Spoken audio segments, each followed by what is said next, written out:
Bismillahirrahmanirrahim. Wassalatu wassalamu ala Rasulillah. La haula wa la quwwata illa billah. Alhamdulillah para pemirsa, rekan-rekan mahasiswa, teman-teman peminat kajian sosiologi agama. Pada kesempatan kali ini kita bertemu kembali dalam kuliah sosiologi online, sosiologi agama, kuliah online sosiologi agama yang saya asuh. Pada kesempatan kali ini kita akan mengkaji satu teori atau teori yang terkait dengan konsep kemunculan agama.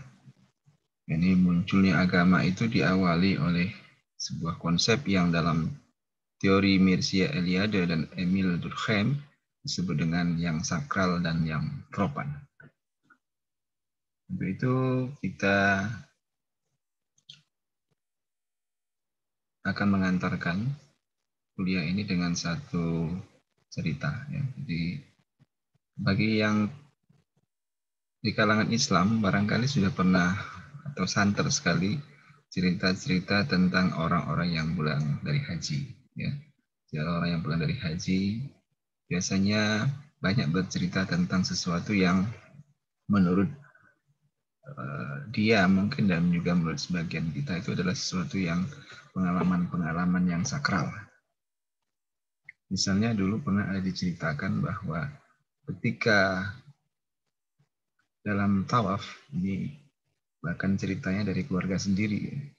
Jadi ada saudara yang menceritakan bahwa ketika sedang tawaf mengelilingi Ka'bah itu sambil mengucapkan talbiyah labbaik Allahumma labbaik labbaik la syarika lak labbaik innal hamda wan ni'mata laka wal mulk la syarika lak.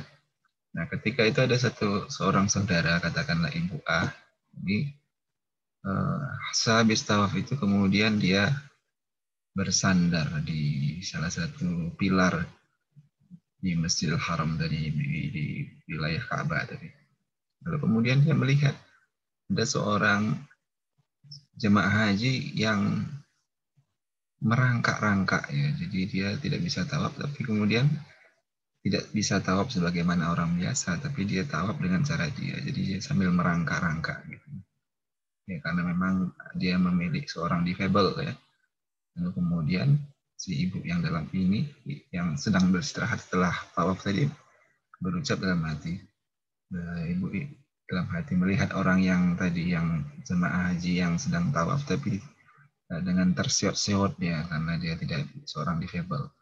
Lalu dalam hatinya bilang begini, dalam hatinya saja, nah ini bapak ini kok mbok iya, kok ya sudah, mbok ya kalau tahu sudah tidak mampu begitu ya jangan berangkat haji, atau mbok ya nyewa begitu ya, atau dalam hatinya begitulah, pokoknya mengatakan lah udah tahu sudah cacat seperti itu kok nekat ya tawafnya sendiri gitu, tidak meminta bantuan orang lain gitu meskipun terseot-seot atau terseok-seok. Nah itu ibu ini berkata gitu dalam hatinya. Lalu ketika dia kemudian sandar hanya sedetik kira-kira begitulah dalam hatinya terlintas. Lalu kemudian dia mau bangun dari sandarnya itu karena dia bersandar salah satu pilar. Kemudian setelah itu dia bersandar dan kemudian dia coba berjalan, ternyata ibu ini berjatuh. Dan anehnya katanya ketika dia sudah terjatuh dia nggak bisa berjalan dan dia terseret-seret merangkak seperti orang yang tadi jamaah haji yang digelendengi ya kalau dalam bahasa Jawa itu dia diomongin dalam hati, tapi dia seperti itu gitu, seperti yang dikatakannya dalam hati itu yang terjadi pada dia. Nah ini apa artinya ini? Ini artinya bahwa ini yang disebut dengan sebuah pengalaman ya, pengalaman akan yang sakral, jadi pengalaman spiritual. Dan pengalaman ini kan semakin membuat keyakinan pada yang sakral itu semakin kuat. Maka dalam teori-teori sosiologi agama ini, misalnya dalam teorinya Mircea Eliade, bahwa RMS, ritual mitos itu muncul karena adanya konsep yang sakral dan yang profan.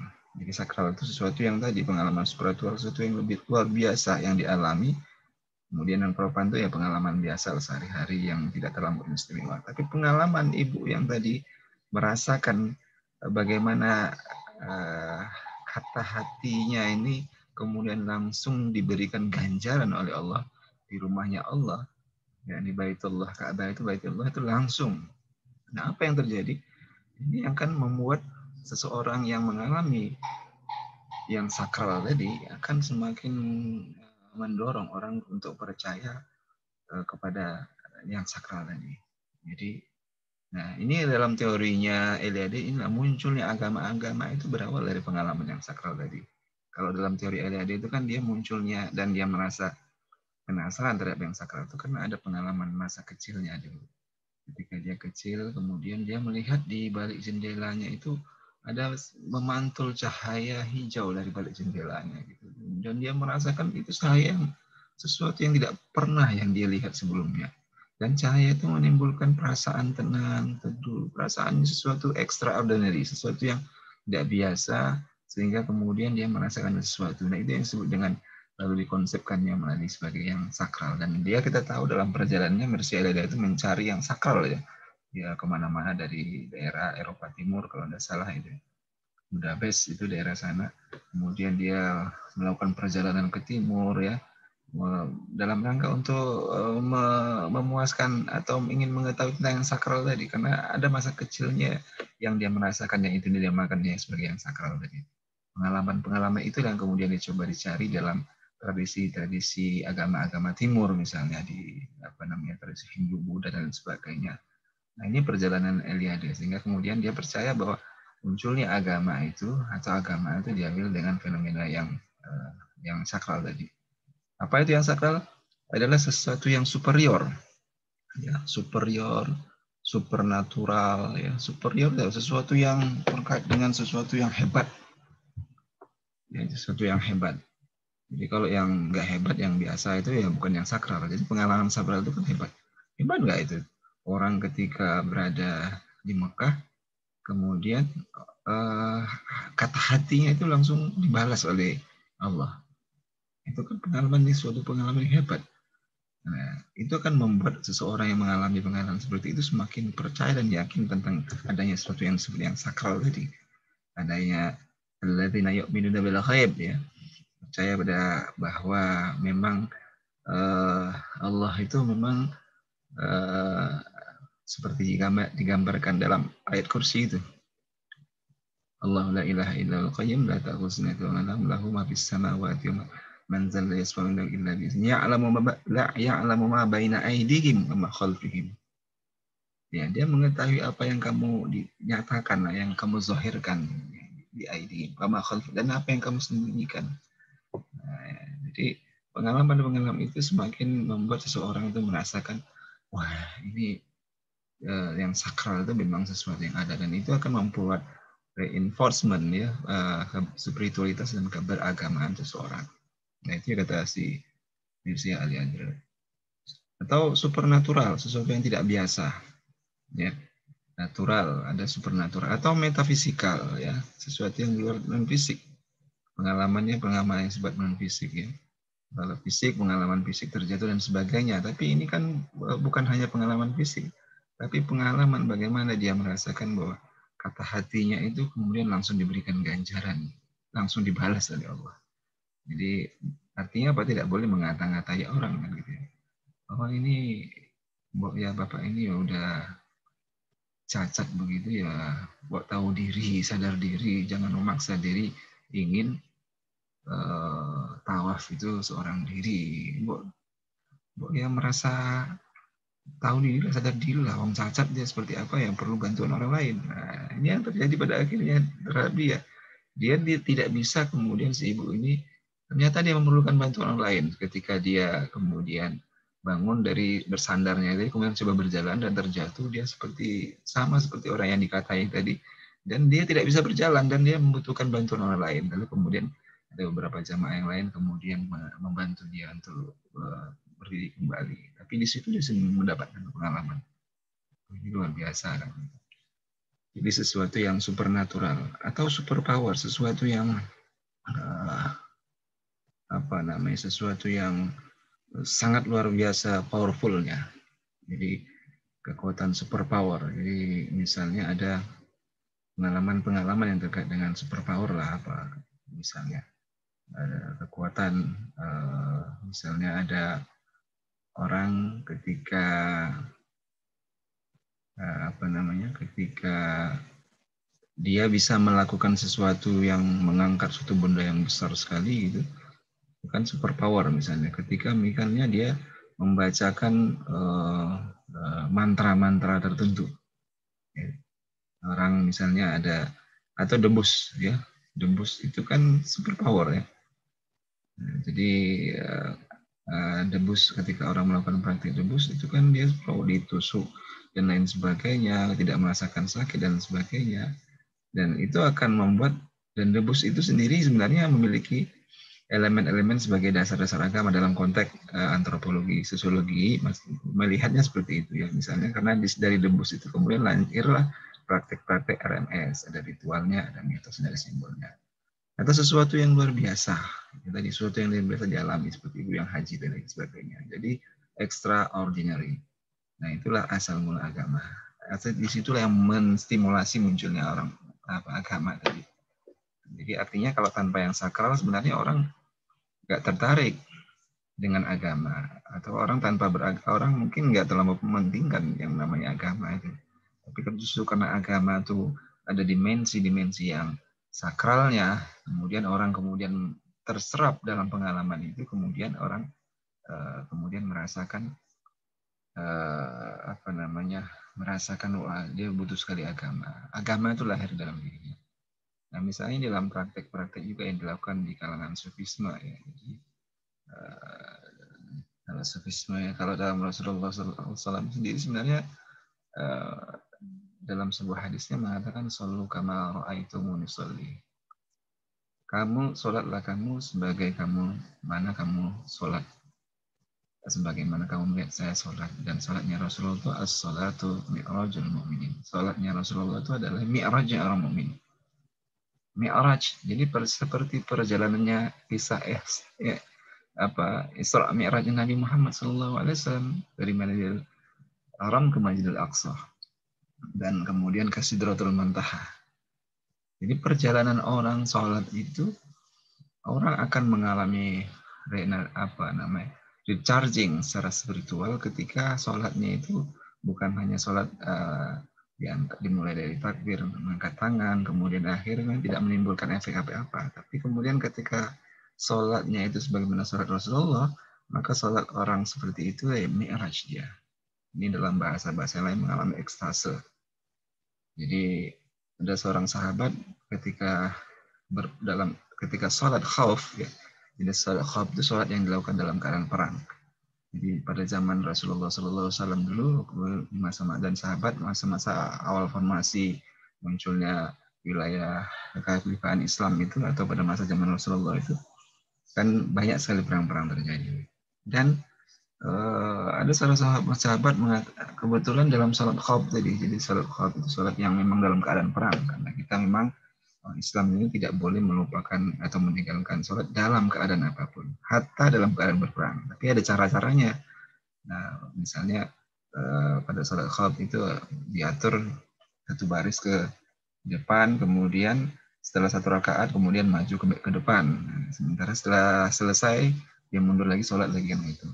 Nah, ada salah satu sahabat itu mengatakan bahwa ketika dia terkena anak panah betisnya, maka dia minta jangan dicabut ketika dalam keadaan dia tidak dan dia minta supaya dicabut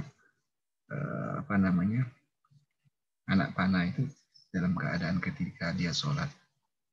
Kenapa? Ketika dia sholat itu dia mengalami ekstase, dia hilangnya kediriannya. Jadi sehingga kemudian apapun yang dilakukan terhadap dirinya itu dia tidak merasakan apapun. Unsur kemanusiaannya sudah terserap di dalam pancaran ilahiyah, ya. Sehingga kemudian ketika dicabut anak panah itu, dia tidak merasakan sakit apapun. Maka ini juga rahasianya kenapa para khalifah-khalifah itu meninggalnya kan dalam keadaan salat, ya. Khalifah-khalifah itu Abu Bakar, Utsman, yang kita baca. Ya karena memang ketika orang sholat itu memang kediriannya hilang ya. Nah itulah tipikal-tipikal. Ya. Artinya apa? Ketika kita sholat tanpa merasakan satu yang sakral tadi, ya kemudian sholat kita hanya menggugurkan kewajiban. Tidak ada recharging spiritualitas. Ya, harusnya kan sholat itu tadi seperti yang mana Rasulullah SAW mengatakan sholat itu adalah mi'rajnya orang muslim.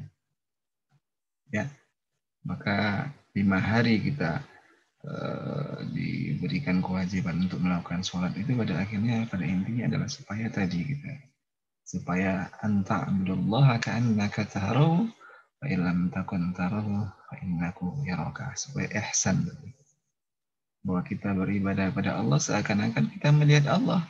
Tapi kalau kita tidak melihat Allah, maka yakinlah bahwa Allah akan melihat engkau. Nah inilah ihsan. Satu perasaan, satu kondisi spiritual di mana orang merasakan hadirnya Allah di dalam diri. Merasakan kehadiran Allah. Omnipresence. Ya, omnipresent. Nah ini dalam disiplin tasawuf yang disebut dengan orang mengalami ekstase ya, orang mengalami ma'rifah ya, orang mengalami macam-macam namanya ya, sesuai dengan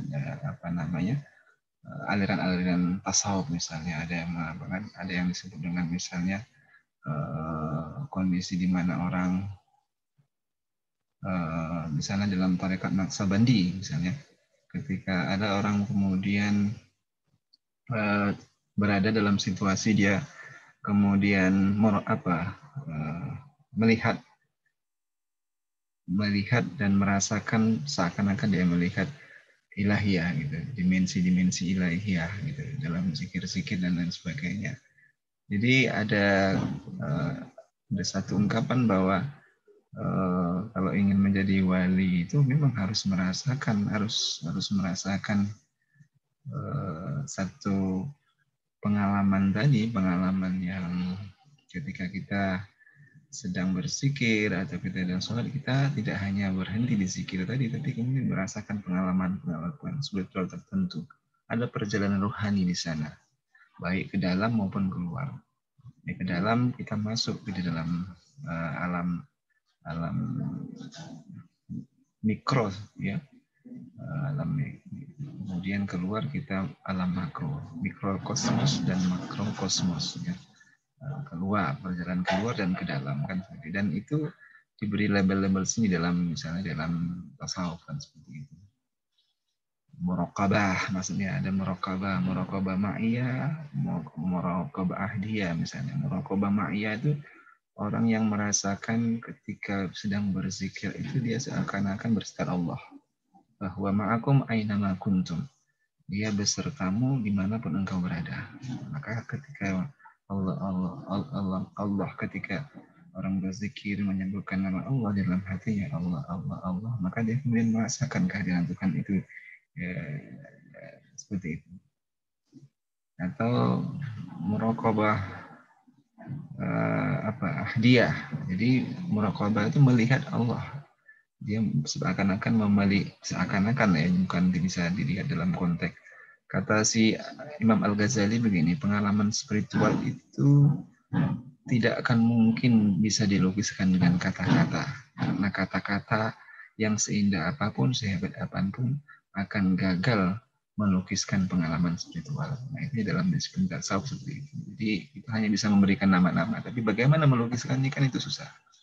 Tapi intinya bahwa ketika kemudian orang mengalami pengalaman-pengalaman yang extraordinary tadi, maka sebenarnya pada saat itu dia sudah disitulah bisa memunculkan tadi pada masa awal-awal kita lihat itu pengalaman tentang yang spiritual tadi, pengalaman tentang yang sakral tadi, itu akan menimbulkan efek di mana orang kemudian beragama. Sebaliknya, ketika orang tidak merasakan itu, sebenarnya dia beragamaan, dia sebenarnya mengalami kehilangan, mengalami penurunan dan sebagainya. Jadi al-imanu yazidu wa yanqus. Iman itu kan bertambah dan berkurang. Pada saat orang kemudian beramal, beribadah, berzikir dan sebagainya, dia merasakan itu, maka yazid, dia bertambah dia. Atau sebaliknya dia yang pasti berkurang ketika orang kemudian sholat hanya sekedar sholat, tidak merasakan ada efek secara rohani dan spiritual dalam dirinya, tidak merasakan. Jadi kalau orang-orang kita baca dari sejarah-sejarah, dari hadis dan sebagainya, orang dulu itu memang sholatnya itu luar biasa. Saat-saat yang terindah dalam hidup mereka itu adalah saat-saat ketika mereka sholat misalnya. Jadi katanya kalau Rasulullah SAW itu kalau sudah mau sholat itu seperti orang lain,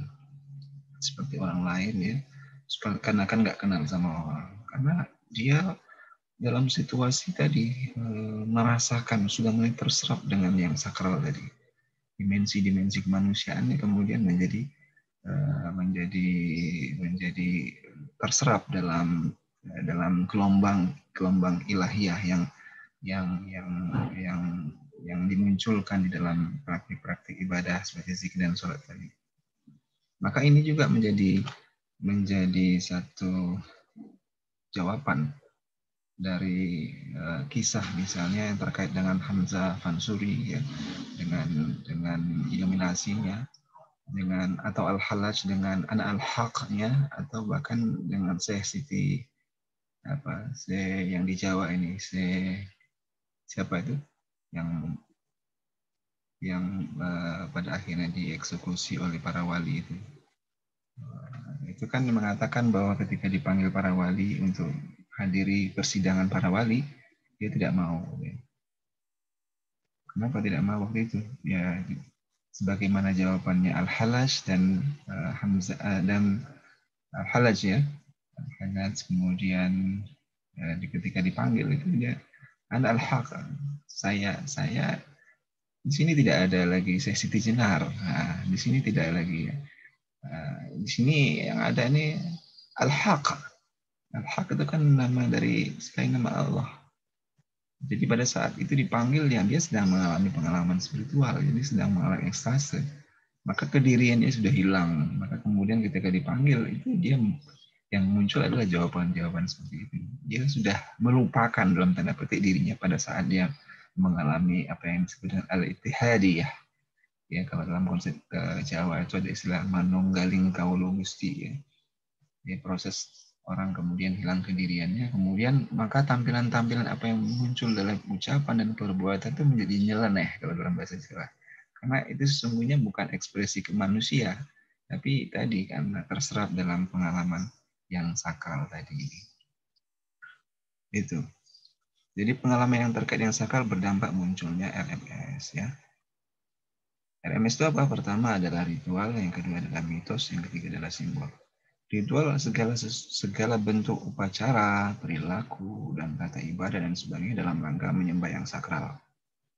Jadi pada saat orang merasakan pengalaman yang sakral tadi, maka kemudian ya tentu kemudian orang melakukan lagi kan, bikin lagi melakukan itu, atau muncul ritual-ritual dalam rangka untuk bisa menyerap lagi sesuatu yang bersifat yang sakral tadi, untuk bisa merasakan lagi kan gitu. Maka dalam disiplinnya para Sufi, mereka dengan tarikat-tarikatnya itu kan ada kaifiah-kaifiahnya, ada cara-caranya. Misalnya diawali ada yang dengan menutup mata, ya, yang dari kalangan misalnya tarikat Naqsabandi itu kan zikirnya sir itu disembunyikan, zikirnya hanya dalam hati Allah. Ditempatkan misalnya di dada sebelah kiri, di jantung, kemudian ucapan Allah itu dihentak-hentakkan di situ, sehingga kemudian hilanglah segala perasaan apapun, yang hadir itu hanya perasaan dan keyakinan bahwa Allah itu hadir dan situ, sehingga kemudian hati yang kan di dalam sebuah hadis disebutkan dalam hadis qudsi bahwa bumi dan langit tidak akan mampu memuatku, tetapi hati hambaku yang bersih, salim, hatinya yang sudah bersih karena dan banyak terus berzikir dan dibersihkan oleh zikir-zikir dan ibadah-ibadah yang mendatangkan keridhaan Allah, itu yang mampu memuat diriku. Ini membuat diriku bukan Allah zatnya yang dimuat dalam hati, tapi kesadaran, perasaan tentang Allah itu hadir dalam hatinya. Allah sebagaimana orang pecinta Pecinta itu salah satu indikasi adalah seorang pecinta adalah sering menyebut nama yang dicintai. Nah, seperti itulah. Jadi orang ketika melakukan zikir itu menyebut nama yang dicintai. Karena nama yang dicintai itulah bahkan diupayakan hanya nama itulah yang memenuhi ruang rongga hati, tidak ada yang lain. Ya, karena Allah itu sang pencemburu. Maka tidak boleh dalam satu hati itu ada dua nama. Ada dua nama atau tiga dalam sebagainya dalam satu hati ya Allah. Maka hilanglah pada saat rongga hati itu hanya dipenuhi dengan Allah, maka pada saat itu proses al-ittihadi, ya, persatuan antara persatuan dalam makna simbolik loh ya, gitu, bukan dalam bentuk jasadi gitu. Manusia dengan Tuhan itu terjadi. Pada saat itulah kemudian orang mengalami ekstase, orang mengalami ma'rifah, orang mengalami mi'raj, ya, as-suratu mi'raj mu'minin dan seperti itu. Nah, itu yang bisa kita lihat di dalam tradisi di para sufi. Jadi segala bentuk upacara, perilaku dan beribadah dalam rangka menyembah yang sakral. Kemudian mitos, sebagai bentuk narasi yang memitoskan yang sakral, maka kemudian dibangunlah mitos-mitos ya tentang yang sakral. Mitos itu kan bukan sesuatu yang tidak benar ya. Mitos itu adalah sesuatu yang memang belum bisa dibuktikan ya kebenarannya, maka disebut dengan yang sakral. Apa yang belum bisa dibuktikan kebenarannya secara empirik ya, secara saintifik atau secara empirik lah. Kalau saintifik ya mungkin masih debatable. Misalnya mitos tentang surga dan neraka itu kan soal-soal yang teleologis ya, sesuatu yang bersifat ukhrawi itu kan mitos. Dalam narasi saintifik itu kan mitos, sesuatu yang memang nggak bisa dilihat secara empirik. Ya, kalau dalam pemikiran positivis kan sesuatu itu memang empirik itu kalau dia bisa observable, measurable, sesuatu yang bisa kita lihat dan bisa kita ukur konkret real. Tetapi surga dan neraka, hari berbangkit dan lain sebagainya itu kan tidak real.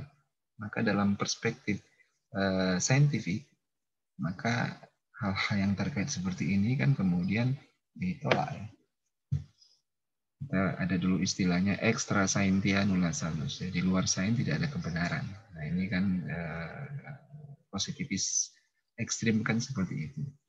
Maka kemudian ilmu ini kan tidak hanya ilmu positivis ya, banyak ilmu lain-lain sebagainya.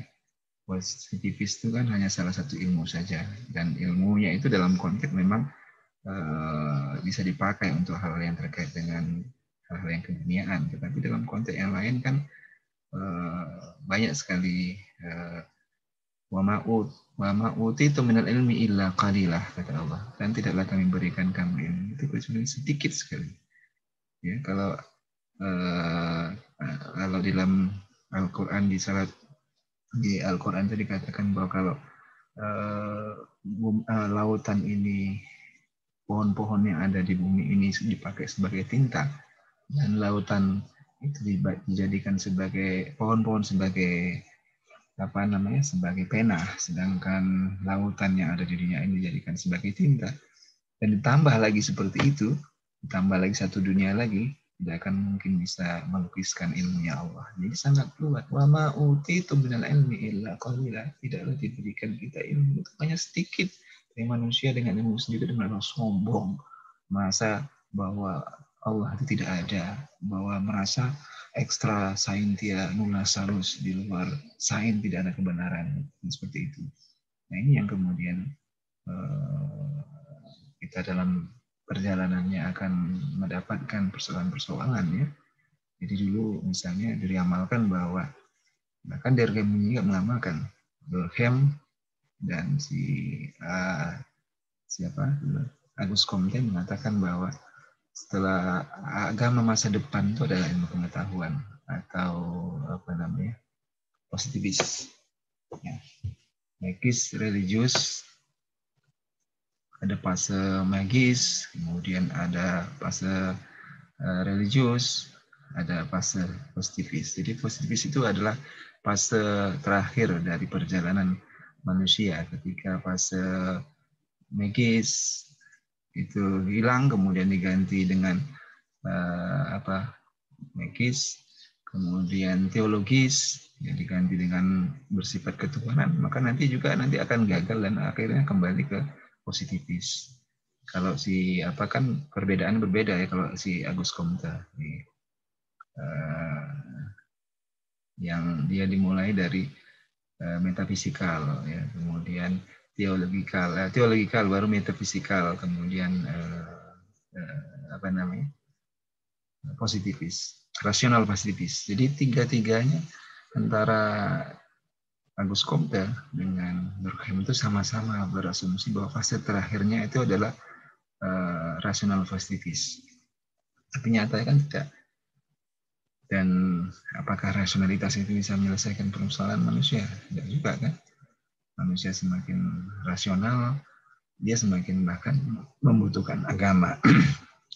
Karena tadi ketika orang merasakan agama itu memiliki tadi sesuatu yang tidak pernah bisa kita rasakan, yang ketika kita mendapatkan bersentuhan dengan benda-benda yang bersifat fisikal saja. Apa itu? Pengalaman spiritual. Dan pengalaman spiritual itulah di dalam keyakinan para sufi misalnya itu menjadi semacam gerbang yang membawa orang kemudian masuk kepada pengalaman-pengalaman lain, termasuk juga masuk kepada pengetahuan-pengetahuan lain. Jadi ada pengetahuan-pengetahuan yang belum selama ini dihijab oleh karena manusia belum mampu melepaskan diri di belenggu fisikalnya, maka ketika agama muncul, kemudian agama yang membawa orang kepada pengalaman spiritual, maka hijab-hijab fisikal itu hilang, maka oranglah mulai menserap dimensi-dimensi ilahi. Maka cara berpikirnya, maka Tuhan kan mengatakan seperti itu. Ketika aku ridho kepada hambaku, maka penglihatanku menjadi penglihatannya, pendengaranku menjadi pendengarannya, dengan kakinya, dengan penglihatannya. Jadi orang tidak lagi berpikir melihat, mendengar dengan penglihatan dirinya sendiri. Dia sudah tuning dengan gelombangnya Allah, gelombangnya Tuhan, sehingga kemudian dia bisa berpikir, melihat dan mendengar tidak seperti manusia yang lain. Nah ini yang diyakini di dalam agama, dalam dimensi spiritualnya seperti itu. Dalam sejarah kan pernah juga kita melihat bahwa ada misalnya dulu Rasulullah berteriak di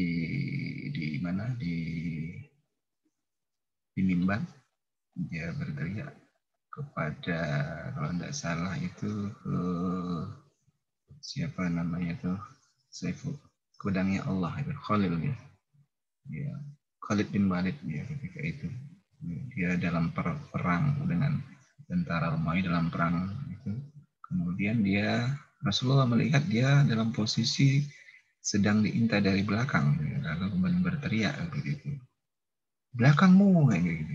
Tiba-tiba Rasulullah dalam sebuah mimbar Jumat atau dalam sebuah ceramah ngomong sesuatu yang di luar konteks. Karena Rasulullah melihat bukan apa? Melihat bukan dengan mata telanjangnya, tapi dalam mata spiritualnya, kan seperti itu. Jadi orang seperti itu. Tapi kita manusia itu kan tidak diberikan dibuka itu sebesar-besarnya dan tidak selalu digunakan. Karena kalau itu selalu digunakan menjadi andalan, maka bukan manusia namanya, malaikat kan. Kemuliaan manusia itu justru dia memiliki keterbatasan tadi. Dia memiliki nafsu, dia memiliki dorongan-dorongan untuk tidak tunduk sama Allah. Tapi kemudian ketika dia mampu mengendalikannya, dia buat dirinya menjadi taat kepada Allah, maka dia lebih mulia dari malaikat. Kalau malaikat kan memang di set up untuk selalu tunduk, untuk selalu bersujud, untuk menyembah Allah, untuk selalu bertasbih, tidak ada jiwa pembangkangnya. Kalau kita kan alhamaha fujuraha wa taqwaha, dalam diri kita itu ada dimensi-dimensi fujurnya, dimensi-dimensi yang membuat orang membuat orang melawan, ingkar, mungkar ya, kufur terhadap nikmat Allah ya. Ada dimensi ketakwaan dalam diri kita. Maka kalau Al-Ghazali mengatakan bahwa manusia itu kan di dalam diri manusia itu ada satu ibarat sebuah ruangan, ada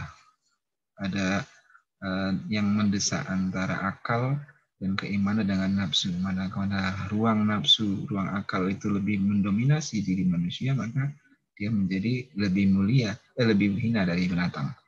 Ya, seperti itu. Bahkan Al-Quran mengatakan dia balhum adol, maka bahkan mereka itu lebih hina dari binatang. Binatang itu memang punya hawa nafsu saja, tidak punya akal ya. Maka ketika dia melampiaskan hawa nafsu itu memang sudah kodrati seperti itu. Tapi manusia kan enggak, dia punya akalnya. Maka kalau dia hanya melampiaskan nafsu, maka lebih hina daripada binatang.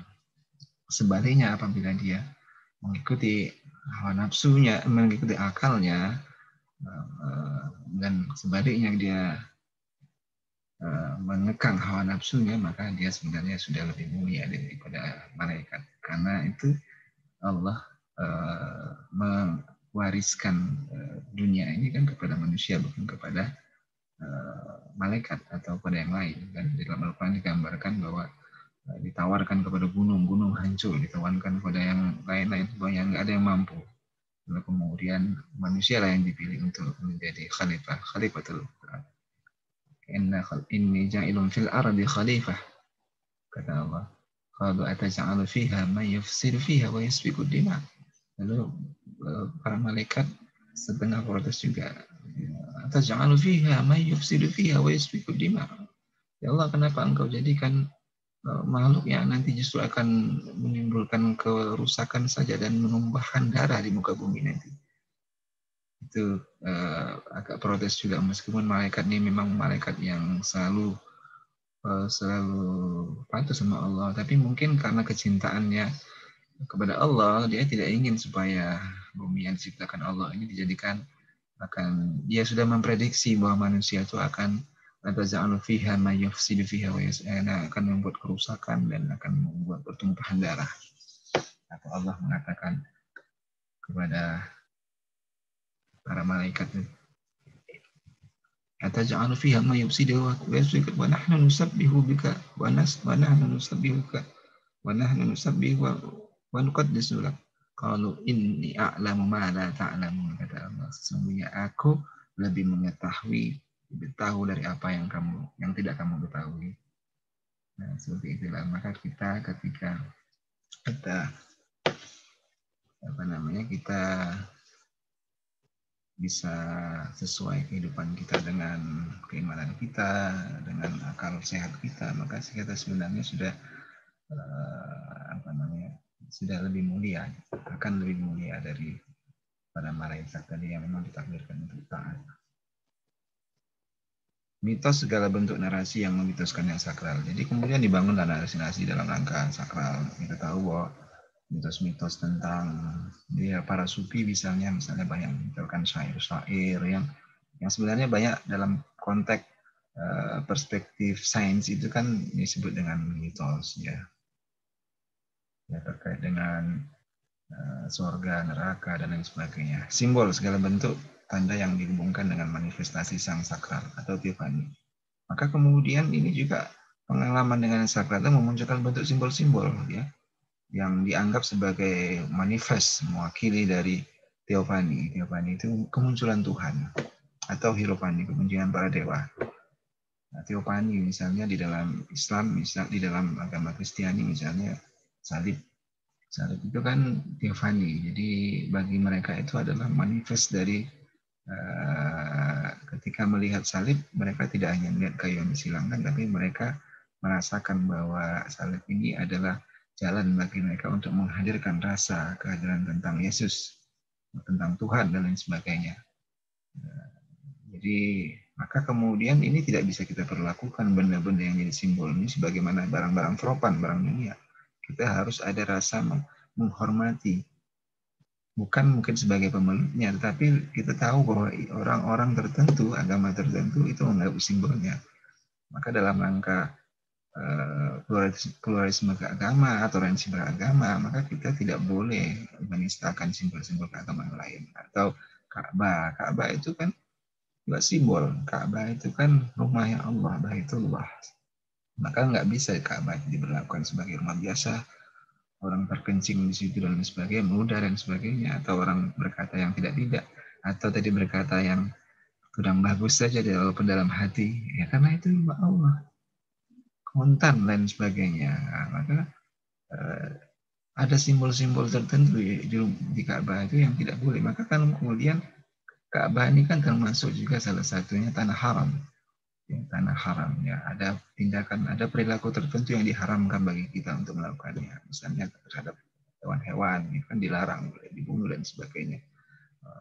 Ya apa, belalang apa pokoknya ada di kawasan tanah haram itu memang ada itu karena simbol ya, simbol. Kemudian hari Sabat misalnya di kalangan Yahudi, hari Sabtu kita tahu misalnya dalam perang Khandaq dulu, perang Khandaq itu salah satu kenapa kemudian pasukannya kafir Quraisy Mekah itu yang berkoalisi dengan kaum Yahudi yang terusir dari Madinah itu, kenapa kemudian gagal menaklukkan Makkah ketika Makkah kemudian digali dengan parit besar, itu salah satunya memang uh, Abu Sufyan sebagai pemimpin kaum Quraisy dan pemimpin koalisi perang untuk menghancurkan umat Islam di Madinah tadi tidak memberikan rasa hormat terhadap kaum Yahudi yang menganggap hari Sabtu itu sebagai hari istimewa bagi mereka. Kalau kita Islam kan hari Jumat. Mereka tidak mau diajak berperang pada hari Sabtu karena Sabtu itu adalah hari sakral bagi mereka. Atau patung-patung dan lain sebagainya itu bagi kalangan yang mempercaya dewa-dewi dan sebagainya. Misalnya kalau kita di Bali kan, itu kan memang mereka percaya bahwa patung-patung dan sebagainya itu merupakan yang sesuatu yang sakral, ya, tanda kotak-kotak dan sebagainya itu yang sakral. Maka jangan kita berlakukan itu sebagai menyikapinya itu dengan sebagai benda biasa, bukan karena kita tahu bahwa itu mereka dipercaya sebagai benda yang sakral oleh kalangan tertentu. Maka ada penghormatan kita lah, bukan penghormatan kalau orang beriman kan seperti kita, bukan penghormatan benda itu biasa saja bagi kita, tapi kita menghormati saudara-saudara kita yang kebetulan mempercayai itu adalah simbol-simbol agama mereka. Nah, seperti itu. Karena di dalam Islam sendiri kan dilarang kita untuk menistakan kepercayaan orang lain. Rasulullah SAW mengatakan jangan kau caci maki agama dan Tuhan mereka. Nanti dia balik akan mencaci maki dan menghina Tuhanmu kan begitu. Jadi la ikraha fiddin, nggak ada paksaan dalam agama kan seperti itu. Jadi kalau kita belajar dari istilah-istilah tradisi itu umat-umat Islam itu kan selalu berada ke dalam kedamaian, tidak pernah diganggu ya. Misalnya yang ada di Madinah seperti itu. Bahwa kemudian ada sebagian kaum Yahudi yang terusir itu karena mereka bermusuhan terhadap Rasulullah. Rasulullah melihat bahwa mereka melihat Rasulullah sebagai ancaman, lalu mereka melakukan intrik tertentu untuk menyingkirkan Rasulullah, dan ini akhirnya diketahui, lalu kemudian mereka terusirlah mereka dari suku-suku Yahudi yang ada di Madinah, terusir kenapa? Mereka menyalahi perjanjian mereka dengan Rasulullah ketika itu, bukan karena agamanya kan. Jadi kalau agamanya Rasulullah sendiri bahkan memperistri ya salah satu dari pemimpin anak dari putri pemimpin suku Yahudi di sana ketika itu. Jadi bukan soal agamanya. Atau dari segi Kristen, Rasulullah sendiri memperistri misalnya Maria Khidbiyah, itu salah satu hadiah dari salah satu raja di daerah saja Arab yang beragama Nasrani yang mengirimkan Maria Khidbiyah ini sebagai salah satu bahwa mereka tidak, simbol dari mereka tidak bermusuhan dengan Islam, lalu memberikan hadiah, salah satu hadiahnya ya Maria Khidbiyah tadi seperti itu. Saya kira demikian ya untuk materi tentang yang sakral dan yang profan untuk konsepnya Mercy Aliade tadi. Sedangkan yang profan itu sebaliknya ya, sesuatu yang biasa, normal dan ordinary, segala sesuatu yang biasa aja lah. Kalau yang profan, yang sakralis sesuatu yang luar biasa, kalau ordinary yang biasa saja. Jadi benda-benda di dunia ini kalau yang biasa saja berarti kan tidak sakral. Tapi kalau dia memiliki dianggap luar biasa, kita anggap luar biasa, atau kita mengalami suatu pengalaman, maka dia kemudian menjadi sakral ya. benda-benda di dalam rumah. Kadang-kadang kan ada juga kalangan tertentu kan mensakralkan ya, karena dia mengalami pengalaman-pengalaman tertentu terhadap benda itu. Tapi bagi kita kan biasa saja kan gitu. Sama seperti yang tadi terjadi, mungkin bagi kalangan tertentu, agama teman-teman saudara kita di Kristiani menganggap bahwa salib itu adalah sesuatu yang disakralkan. Tapi bagi kita kan biasa saja gitu. Barang itu adalah sesuatu yang profan. Tetapi kan ini bagi kita dalam konteks hubungan antar agama, maka tidak boleh kita kita menghinakan benda-benda yang mereka hormati tadi. Ya. Meskipun kita itu menganggapnya hanya sebagai kayu dan lain sebagainya. Atau sebaliknya, mungkin bagi kaum Kristiani atau bagi agama lain, Ka'bah itu sesuatu yang sopan saja, sesuatu yang benda saja. Dia kotak kubus segi empat, dibangun dari batu dan sebagainya. Hanya sebagai itu. Tapi bagi kita kan tidak. Itu di situ adalah simbol dari Baitullah, rumahnya Allah. Maka kemudian muncullah mitos dan lain sebagainya. Jadi seperti itu ya. Saya kira untuk pertemuan yang tentang yang sakral dan sopan untuk LIAD, saya kira untuk di sini. Mudah-mudahan apa yang kita kaji ini memberi sedikit pencerahan bagi saudara sekalian. Kita akhiri dengan sama-sama baca hamdalah. Assalamualaikum warahmatullahi wabarakatuh.